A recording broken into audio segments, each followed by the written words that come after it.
Vlad the Impaler's reign stands as a grotesque testament to the human capacity for cruelty, a chilling reminder of how absolute power can warp the soul. Born into a world of constant warfare and betrayal, Vlad was forged in the flames of brutality, where survival demanded bloodshed and mercy was seen as weakness. His methods of governance, rooted in fear and physical torment, became the stuff of legends, not just in his homeland, but across the entire continent. What began as a political necessity quickly evolved into a dark obsession, as Vlad's cruelty escalated beyond the bounds of reason.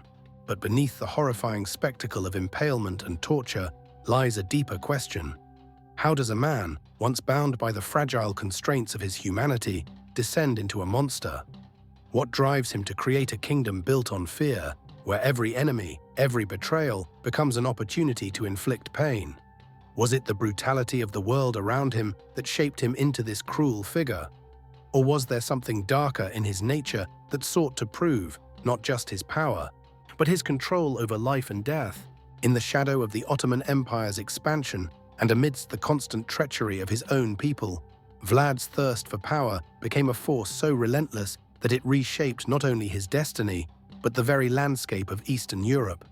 His reign would inspire both terror and fascination, becoming the stuff of myth and the basis for one of literature's most infamous monsters. Yet the true horror lies not in his monstrous transformation, but in the very real possibility that under certain circumstances, any one of us might be capable of such atrocities, given the right combination of power, trauma, and opportunity. The question remains, what is the true cost of absolute power? And in the case of Vlad the Impaler, can the fear he cultivated ever be overcome? Or will it live on forever as a symbol of what happens when a ruler's reign is built not on love or respect, but on the unbearable weight of terror? Part 1. Vlad the Impaler and the Path to Becoming a Tyrant King. The story of Vlad III, known as Vlad the Impaler, begins not in a royal cradle, but in the shadow of conflict and betrayal. Born in 1431 to Vlad II, Dracul, ruler of Wallachia, Vlad's early years were marked by an intense, almost cruel apprenticeship in survival. Wallachia was a small, war-torn principality caught between the colossal power struggles of the Ottoman Empire to the south and the Kingdom of Hungary to the west.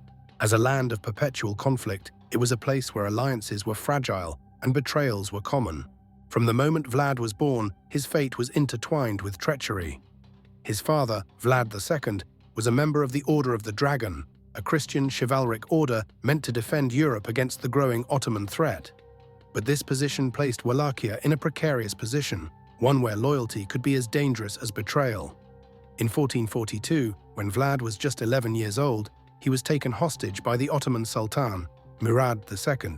The Ottoman court, a place of harsh politics and even harsher lessons, became his prison, and within these walls, Vlad would learn the true meaning of power. Through fear, manipulation, and brutality, the years spent in Ottoman captivity were formative, shaping Vlad into a man who would wield cruelty as both sword and shield. In the Ottoman court, he witnessed firsthand the methods of governance that kept the empire's vast territories in check: swift executions, public displays of terror, and absolute control over life and death. It was here that Vlad observed how fear could be used not only to subjugate enemies, but to break the spirit of an entire populace. He saw how disobedience was punished not with mercy, but with brutal finality, ensuring that no one dared rise up against the Sultan. He learned that weakness, mercy, compassion, hesitation was a dangerous liability. By the time Vlad was released in 1448, his father had been murdered by his own nobles, and his older brother Mircea was tortured and buried alive by Hungarian forces. The brutal murders of his family only served to deepen Vlad's hatred for the world that had taken everything from him.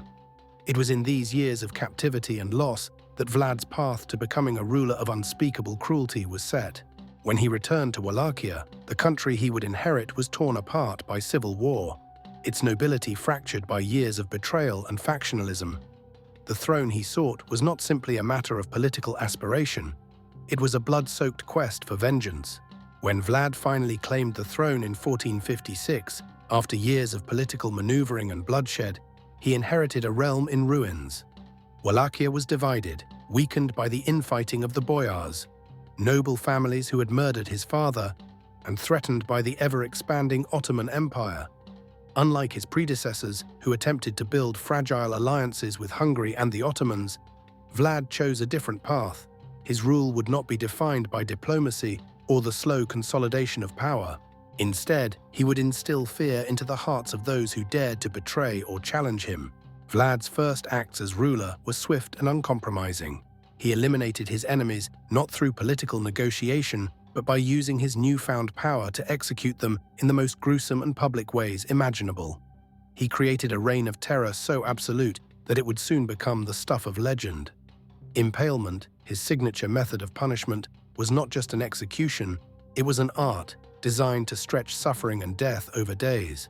This method would come to define his reign, turning the simple act of death into a psychological weapon. Vlad the Impaler had not only survived the vicious world of political intrigue and betrayal, he had emerged from it as something more than human. He had become a creature born of darkness and vengeance, driven by the deep scars of his past. His early experiences had taught him that in this world of brutality, there could be no room for weakness, no room for mercy. As he ascended to power, it was clear Vlad would rule with absolute terror, and his legacy would be one written in blood. Part 2. Power and Violence. Once Vlad the Impaler ascended to the throne of Wallachia, his reign was not built on diplomacy or the slow and steady accumulation of influence. No, Vlad's rule was crafted with a sharper, far more immediate weapon: fear. In a world dominated by chaos, betrayal, and violence, Vlad understood that power could not be maintained by gentleness or compromise. It had to be seized, held, and defended through the most extreme of measures. To rule Wallachia, he would need to transform cruelty into an instrument of governance. Vlad's most infamous method, impalement, would come to symbolize his reign. But it was not a crude or hasty execution technique.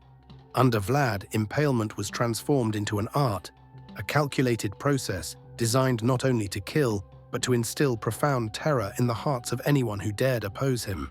This was no ordinary execution, it was a slow, agonizing ordeal, carefully orchestrated to maximize the victim's suffering and ensure that the message reached beyond the victim's immediate surroundings. The process was brutal in its precision. First, Vlad's executioners would select stakes made intentionally blunt, as a pointed stake would cause death too quickly. The victim was then forced onto the stake, which was driven through their body with calculated skill. It was typically done through the rectum or lower body to avoid critical organs, prolonging the agony. As the stake was lifted, gravity ensured the slow descent, causing excruciating pain as the wood tore through the body. Victims often lived for hours, sometimes even days, suspended in torment, unable to escape the pain, their screams carried across the land. It was not merely a way to kill, it was a means to make the dying last, a spectacle for anyone within hearing distance to witness. Impalement was more than a brutal execution, it was a psychological weapon. The victims were often arranged in geometric patterns, placed in forests or near trade routes, so that their decomposing bodies could be seen from great distances. These forests of the impaled became monuments to Vlad's power, a horrifying reminder of the fate awaiting anyone who dared challenge his rule.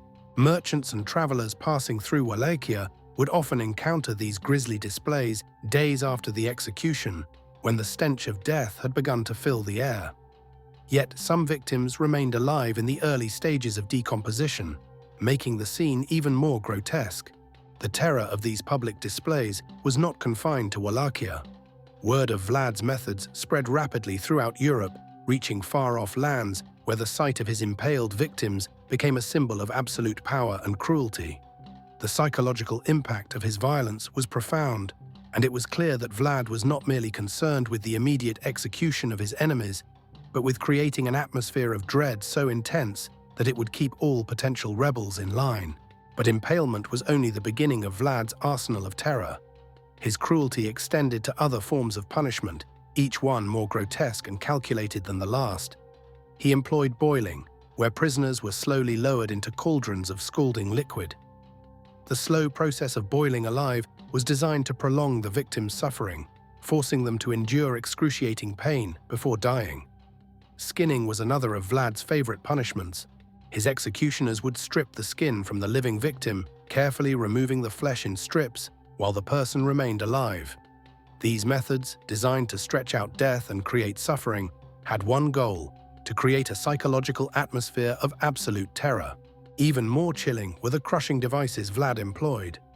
Starting with the victim's extremities, the bones would be shattered systematically, forcing the victim to endure a slow, agonizing death. Each stage of the process was meant to maximize the psychological impact, ensuring that the victim never had a moment of relief, constantly anticipating the next stage of their destruction. One of the most infamous episodes of Vlad's reign occurred in 1459, when he invited the noble families of Targovishte to a lavish Easter feast. These were the same aristocrats who had conspired in the assassination of Vlad's father. The feast began with music and wine, but beneath the surface it was a trap. As the nobles relaxed, enjoying their false sense of security, Vlad's guards sealed the doors and the guests were rounded up.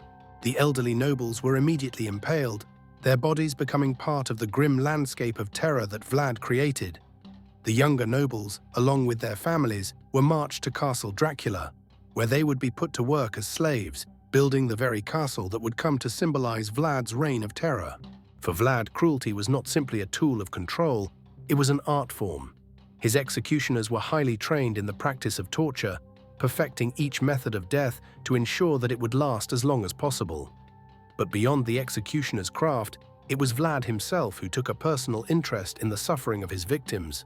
He would often dine among the dying, commenting on their agony with a calm, detached cruelty. In some cases, he even took pleasure in observing the torment of his enemies, remarking on their expressions or offering mock sympathy. What drove Vlad to such extremes? Was it simply the political necessity of survival in a brutal world, or was it something darker? The answer lies somewhere between strategy and madness, where the lines between ruler and monster blur beyond recognition. But one thing is certain: Vlad understood power, and in his mind, power could only be maintained by becoming something more than human, by becoming a force of nature, one that was feared by all and revered by none. Thus, Vlad's rule became defined by an unyielding cycle of fear, terror, and death. A reign in which violence was not just an act of retribution, but a tool of governance. Through his cruelty, he forged an empire of dread, ensuring that the mere whisper of his name would be enough to instill fear into the hearts of his enemies. Part 3. Consequences and impact on his enemies. The reign of Vlad the Impaler was not only defined by the ruthless cruelty he inflicted upon his own people, but also by the immense psychological warfare he waged against his enemies. His methods of torture and execution were not merely for punishment. They were instruments of terror that spread fear and established a reputation so terrifying that it became a formidable weapon in itself. Vlad's enemies, both foreign and domestic, found themselves paralyzed not just by the brutality of his actions, but by the sheer unpredictability of his cruelty. To confront Vlad meant to face a ruler whose wrath was boundless and whose reach stretched beyond the borders of Wallachia. Vlad's reputation spread far and wide, and his methods became notorious across Europe. The stories of his impaled victims, displayed in grotesque forests along trade routes, painted a picture of a man whose cruelty had no limits. Diplomats, merchants, and travelers from neighboring countries recounted the horror of encountering these ghastly displays, and soon tales of Vlad's sadistic executions reached the highest courts in Hungary, Poland, and even the Ottoman Empire. But it wasn't just the sight of the impaled bodies that terrified his enemies. It was the psychological impact of knowing that Vlad could strike at any time, with no warning or mercy. Foreign ambassadors who entered Wallachia on diplomatic missions had no assurance that they would be spared from his wrath. In 1462, Vlad invited a group of Ottoman ambassadors to his court, and when they refused to remove their turbans in his presence, a sign of respect for the local customs, Vlad took this as an insult. The punishment was swift and brutal. He ordered the turbans of the ambassadors to be nailed to their heads, ensuring that they would forever carry their humiliation. The diplomats were then impaled and their bodies displayed along the main road, a permanent reminder of Vlad's unrelenting authority. This gruesome episode had far-reaching consequences. It was an act that would forever sever diplomatic ties with the Ottoman Empire. Sultan Mehmed II, a ruler renowned for his own ruthlessness, could not overlook such a violation of diplomatic customs. The death of his ambassadors marked a dramatic shift in relations, and the Ottomans would soon turn their attention to Wallachia with a renewed vengeance. However, what was truly terrifying for the Ottoman forces was not just the execution of diplomats, but the fear that it might happen to any of them. The sheer unpredictability of Vlad's violence created a climate of uncertainty, even for the most seasoned soldiers. The Ottoman Empire, which had conquered vast territories through brute force, had never encountered a ruler like Vlad. Sultan Mehmed II, after witnessing the horrors that Vlad unleashed upon his captured soldiers, was forced to reconsider his invasion of Wallachia. Reports from his military commanders described the terrifying scenes of impaled Ottoman prisoners, and the fear these images instilled in the invading army was so profound that they eventually retreated. It is said that the Sultan, despite his reputation for cruelty, could not bring himself to wage war against a man whose savagery surpassed even that of the most feared monsters. Yet while the fear Vlad instilled in his enemies often led to hesitation and retreat, it also had a more insidious effect. As his reputation spread, foreign merchants and diplomats who encountered his brutality began to act as unwitting ambassadors of terror. These individuals, spared from the same fate as the impaled victims, returned to their homelands to tell horrific tales of Vlad's reign. These stories fueled the myth of Vlad the Impaler, and in doing so created a legacy that would extend far beyond his own time. But the psychological warfare did not stop at foreign invaders or political adversaries. Vlad also employed his fearsome reputation to keep his own nobles in check. The boyars, the powerful noble families of Wallachia, who had betrayed his father and murdered his family, were forced to live in constant terror of Vlad's retribution. Many of them had become accustomed to living in luxury and wielding their power over the common people. However, Vlad's reign shattered that illusion. He executed those who challenged his authority with such brutal finality that even the most powerful families feared crossing him, and even if they were not immediately put to death, their lives were marked by the constant threat of torture and execution. Vlad used fear not just to eliminate rivals, but to ensure that none of his subjects, be they noble or peasant, could challenge his absolute control. In 1459, Vlad's treatment of the noble families of Targoviste serves as a chilling example of his ability to break not just bodies, but spirits. These nobles, responsible for the death of his father, were invited to a feast under the guise of reconciliation. As the wine flowed and they relaxed into their false sense of security, Vlad's soldiers locked the doors and began rounding them up. The elderly nobles were immediately impaled in front of their families. The younger nobles, along with their families, were marched to Castle Dracula, where they would live out their lives in servitude, forced to work on the construction of Vlad's fortress. This event eliminated an entire generation of noble families, sending a powerful message to the rest of the boyars: challenge Vlad, and you would suffer a fate worse than death. But it wasn't just Vlad's execution methods that instilled fear. His strategic use of psychological terror was just as effective. His reputation for cruelty, combined with his willingness to act without hesitation, made him a figure who was impossible to predict. His enemies could not fathom what he would do next, and that uncertainty made them more vulnerable. His acts of terror didn't just break the will of the enemy, they paralyzed them. The mere thought of crossing Vlad became enough to deter any potential rebel or invader. Even within Wallachia, Vlad's enemies were often left with a terrifying choice: bow to him or risk a fate far worse than death. By using violence as both a tool and a display, Vlad transformed the very idea of resistance into something unthinkable. His reign of terror was not just a political strategy, it was a deeply psychological one, where the mere whisper of his name became enough to break any opposition. And for those who still dared to rise against him, the consequences were swift, cruel, and unyielding. In the end, Vlad's cruelty did not only create a legacy of terror, it ensured that his enemies were constantly afraid, constantly watching their backs, and constantly wondering whether they, too, would fall victim to his calculated wrath. His ability to make others fear him allowed him to maintain power in a volatile, fractured world. But as history would show, the very tactics that made him feared also sowed the seeds of his downfall. Part 4. The Rise and Fall of Vlad the Impaler. Vlad the Impaler's reign was not merely one of brutality. It was also a carefully calculated, strategic exercise in terror. The terror he instilled in his enemies and his own subjects served to solidify his power. But as with all regimes built on fear and violence, the cost was high, and eventually the very tactics that made him feared would lead to his downfall. Vlad's methods were so extreme that they eventually made him a liability to even his closest allies. While he had terrorized both foreign invaders and local rebels into submission, his actions alienated the very people who had supported him. By 1462, his relationship with his most significant ally, the Kingdom of Hungary, had begun to deteriorate. King Matthias Corvinus, initially an ally in Vlad's fight against the Ottomans, began to see Vlad not as a useful buffer against Ottoman expansion, but as a dangerous, unpredictable liability. Reports began circulating throughout Europe of the sheer savagery of Vlad's rule. Executions carried out in the most horrifying fashion, the public displays of impaled bodies, and the systematic cruelty applied to both enemies and allies alike. Vlad's relationship with Hungary turned from one of strategic partnership to one of mistrust. While Hungary had originally supported Vlad for his ability to hold off the Ottoman threat, the mounting international pressure and the increasing horror of Vlad's reign led to growing diplomatic isolation.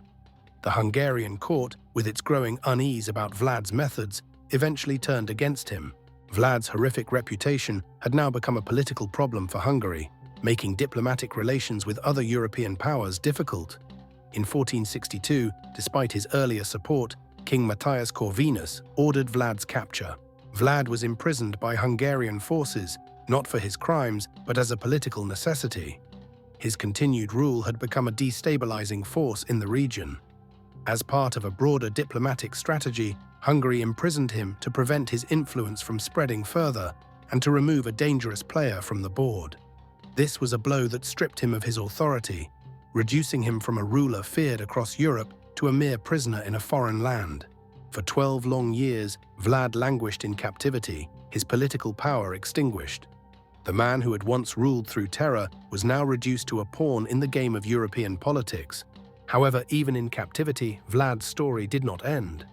The legends of his cruelty had taken root, and the story of Vlad the Impaler had entered the collective consciousness of Europe. Tales of his unspeakable deeds spread far and wide, often becoming exaggerated and distorted through the lenses of foreign witnesses. The horrific stories about him, combined with the mystique of his imprisonment, allowed Vlad's name to live on in the minds of many. This period of imprisonment served to transform him from a mere historical figure into a monster of legend.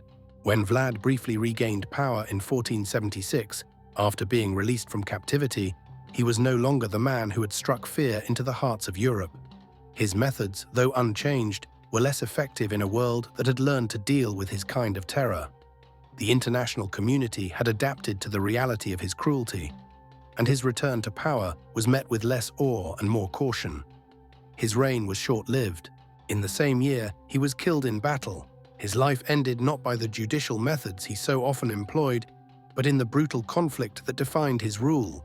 Vlad's death marked the end of an era, a period in which one man's brutal commitment to cruelty had shaped the political landscape of an entire region. But his legacy, shaped by his deeds, would endure far longer than his reign.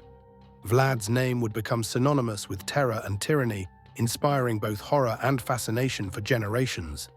His methods of rule, however effective in the short term, ultimately isolated him, leaving him without the support necessary for long-term stability. In the end, Vlad's tragic flaw was that the fear he inspired ultimately led to his own isolation. In the years that followed his death, the myths and legends surrounding Vlad grew. His name would forever be linked with the idea of absolute cruelty, inspiring the creation of the literary figure of Dracula, an immortal monster that would come to represent the very essence of evil. But the real Vlad Dracula was far more terrifying than any fictional creation. His reign was not one of fantastical horror, but of real, tangible cruelty that changed the course of history. Vlad the Impaler's rise and fall serve as a warning about the dangers of unchecked power. While cruelty may bring short-term success, it comes at the cost of stability, loyalty, and ultimately, survival. His story is not only one of terror, but also of the destructive consequences that can arise when a ruler's reign is founded not on justice or wisdom, but on fear alone. Part 5. The Legacy of Vlad the Impaler. The story of Vlad the Impaler does not end with his death.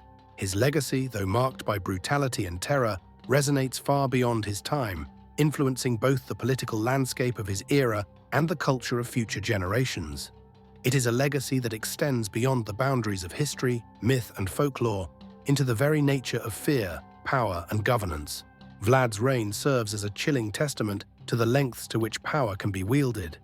Through his brutal methods, he managed to maintain control over Wallachia for a time, eliminating his enemies and ensuring the loyalty of his subjects.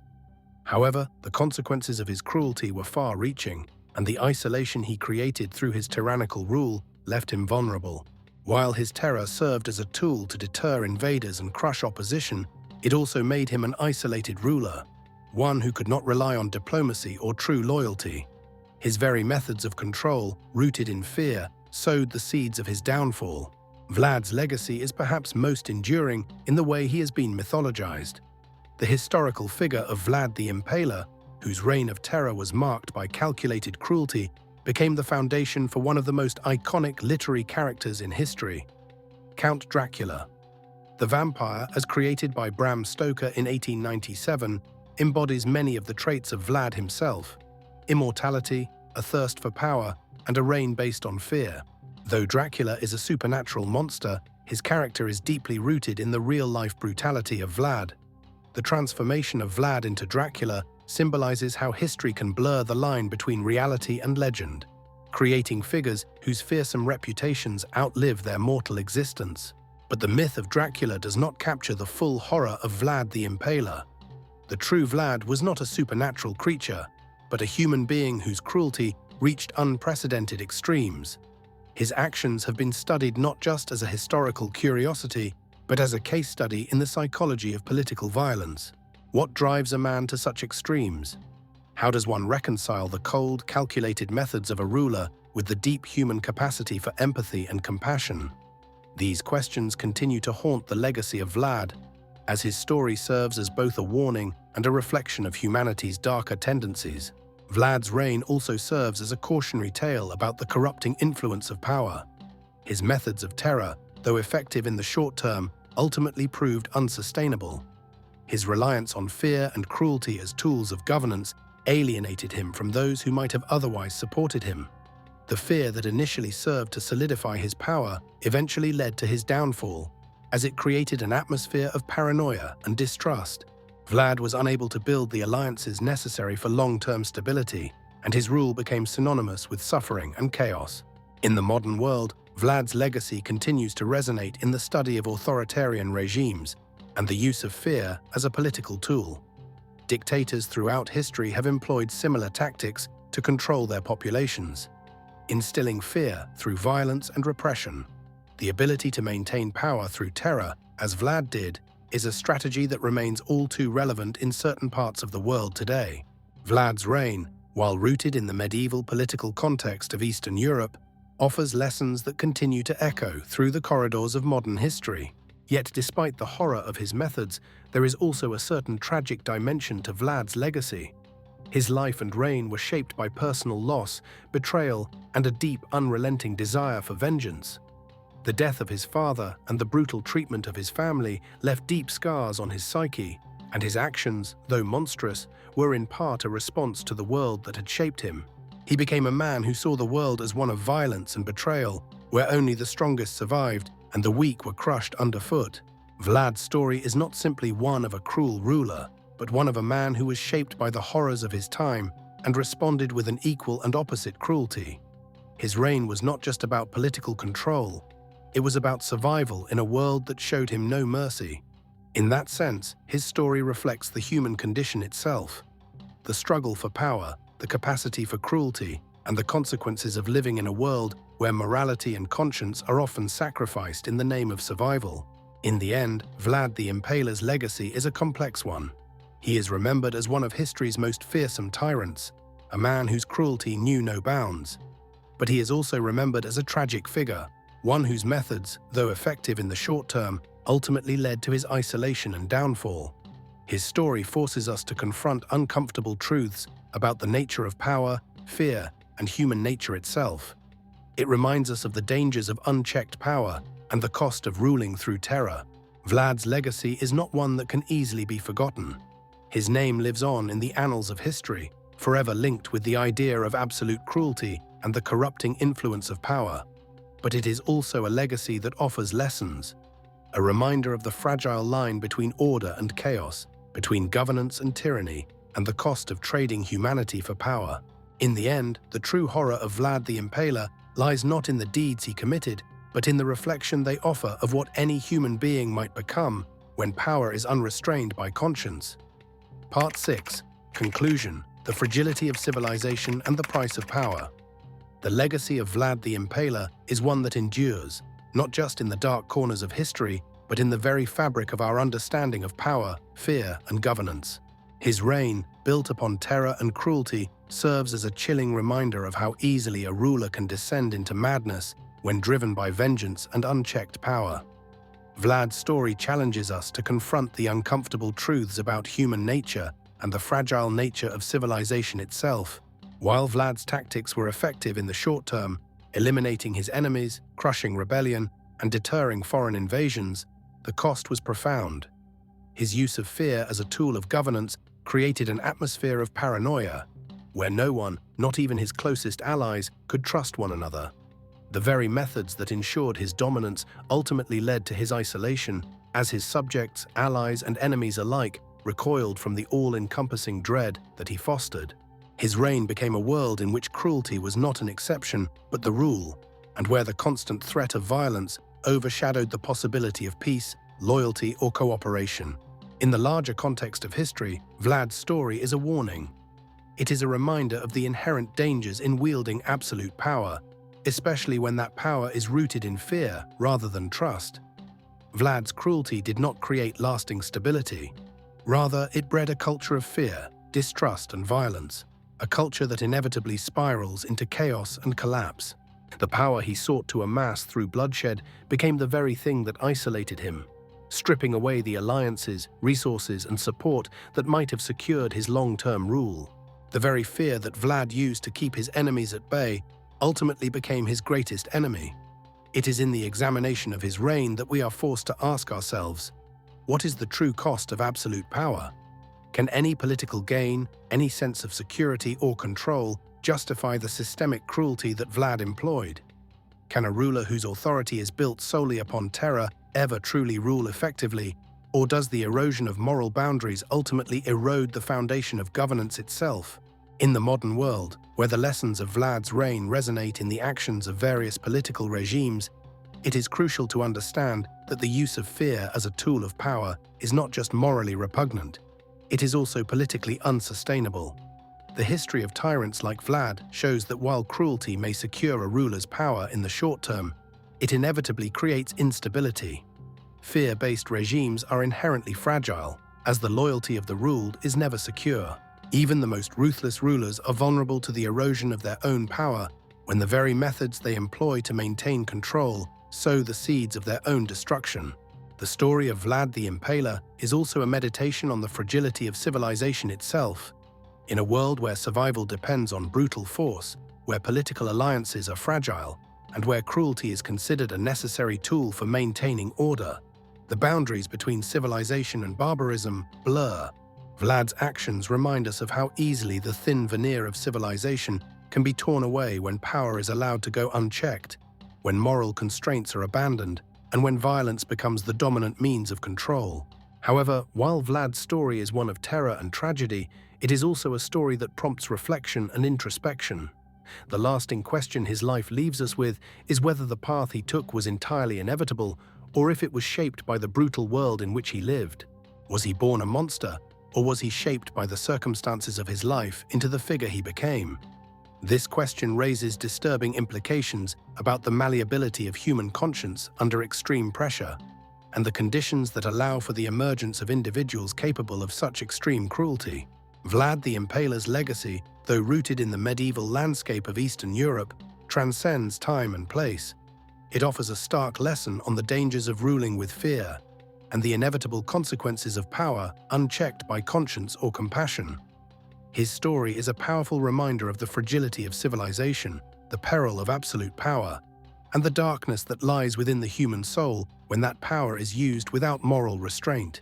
Ultimately, the reign of Vlad the Impaler stands as a warning against the dangers of despotism, a lesson on the costs of cruelty, and a reflection on the human capacity for evil when the rules of law, empathy, and morality are cast aside in favor of absolute control. It is a legacy that endures, not just as a chapter in history, but as a timeless reflection on the nature of power, fear, and the human condition itself.